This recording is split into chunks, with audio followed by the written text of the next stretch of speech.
ये छोटे छोटे वर्ड हैं पर इनका काम बहुत बड़ा होता है, क्योंकि आप जब बड़े बड़े सेंटेंसेस में देखेंगे तो वहाँ पर भी आपको ये सब वर्ड आपको मिलेंगे। इसलिए आप इन्हें छोटा ना समझें, आप सीखते जाइए। अब आप ये वाक्य देखिए।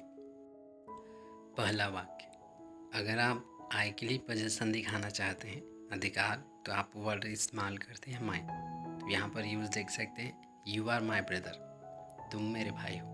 सेकंड देखिए, हीज, जब आपको ही के लिए अधिकार दिखाना होता है किसी लड़के के लिए, तब आप लिखते हैं हीज।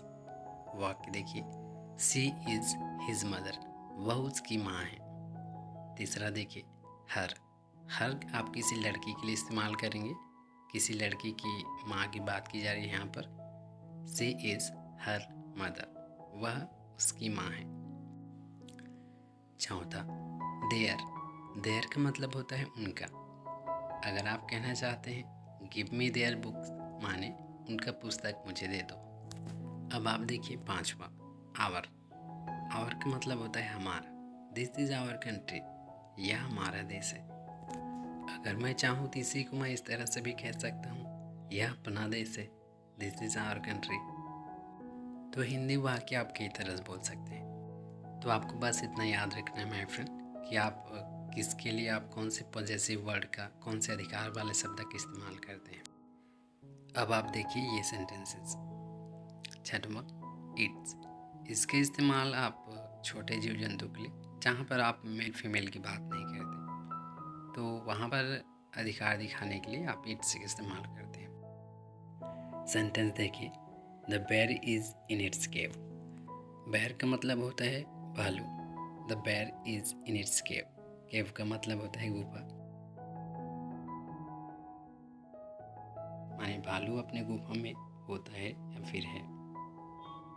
ओके, तो यहाँ पर इट्स भालू के लिए इस्तेमाल हुआ है। और असल में कहें तो आपने इट्स का इस्तेमाल इसलिए किया क्योंकि आप मेल फीमेल की बात नहीं कर रहे कि भालू मेल था या फीमेल था। तो इस तरह के जीव जंतु जिसमें आप मेल फीमेल की बात नहीं करते, तो आप इट्स का इस्तेमाल करते हैं। ओके, सातवां देखिए, योर, ये तो ईजी है। योर का मतलब होता है आपका। इज योर नेम राजू, क्या आपका नाम राजू है। आठवां, राहुल्स, अगर आप किसी नाम में अगर इस तरह से एस लगा हुआ देखते हैं तो उसका मतलब होता है कि वो पोजीशन दिखाता है। दिस इज़ राहुल्स पेन, यह राहुल का कलम है। अब आप देखिए नौवां, अगर आप किसी एक लड़के के लिए अधिकार दिखाना चाहते हैं तो आप बोलेंगे बॉयज़ पेन, बॉयज़ पेन लड़के की कलम, बॉयज़ बुक लड़के का बुक, इस तरह से किसी एक लड़के के लिए। पर आप 10वां देखिए, 10वां में आप देख सकते हैं बॉयज़, इसमें और उसमें अंतर है, इस पर ध्यान दीजिएगा।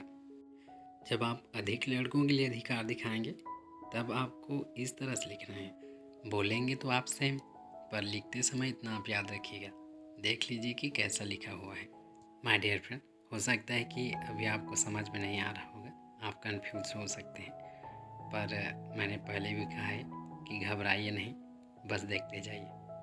तो फिलहाल अभी के लिए बस इतना ही, मिलते हैं फिर किसी अगली वीडियो में। Thank you for watching.